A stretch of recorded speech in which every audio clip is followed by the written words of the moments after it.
There's a particular kind of thrill watching a detective work. The moment the world seems to rearrange itself around a single inference. You know the feeling. Holmes steps back from the chaos, and suddenly the crime scene has an answer shaped hole in it. Then Batman walks into the same room, only he treats the room less like a puzzle and more like a problem to be solved with the tools, tactics, and relentless iteration. It's tempting to call this mere comic book mythology. Batman has gadgets, Holmes had a lamp and a magnifying glass. End of debate. But the comparison is more interesting than that. The real question underneath, who's smarter, is not intellect as a vague aura. Is it a method?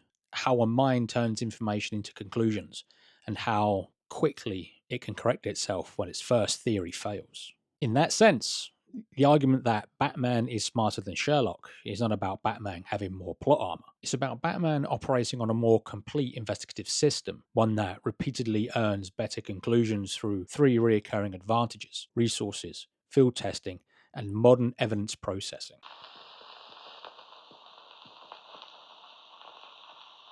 Sherlock Holmes is the archetype for deduction.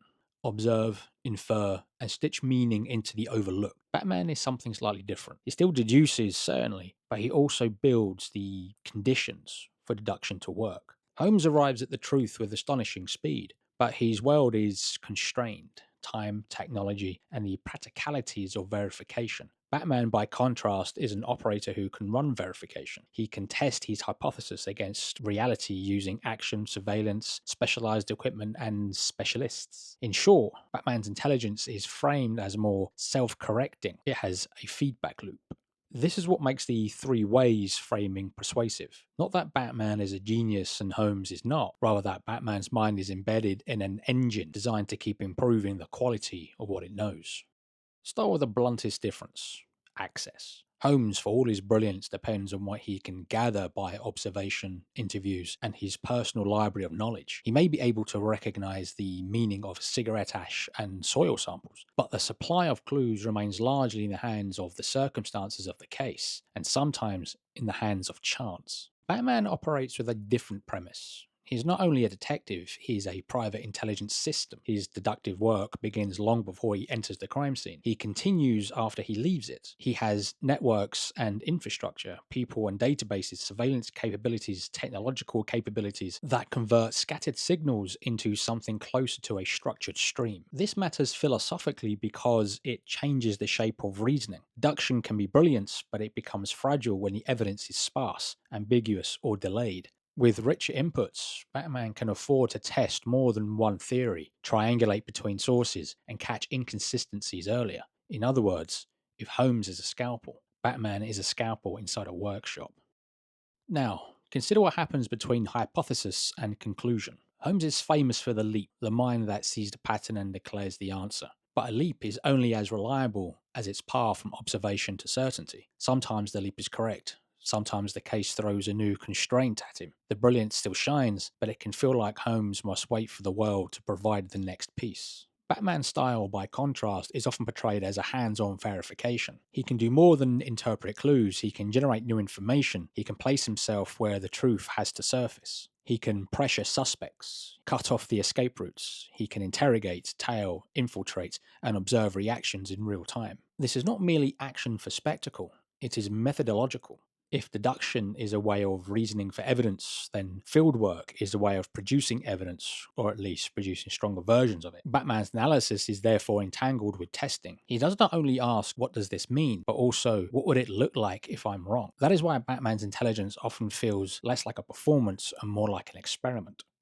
The third recurring claim is the three documented ways argument is the one that separates myth from modern plausibility, evidence processing. The term forensics is just a fancy word for using a scientific method to examine physical evidence, things like traces, residues, fibers, biological material. Holmes can absolutely be scientific in his own way, but his approach is typically framed as classical: observation sharpened by knowledge, plus inference with an absolutely supernatural confidence. Batman, in modern interpretations can turn the physical into measurable. He is more likely to treat evidence as something to be analysed systematically rather than decoded. Sometimes that's done by himself, often it's done through specialists and technology. But the key idea remains. Batman's investigative system is designed to reduce ambiguity by converting messy reality into evidence that can be compared, cross-checked, and tracked. This is why Batman can look smarter in practice, not necessarily because his conclusions are always more elegant, but because his method is built to keep upgrading them.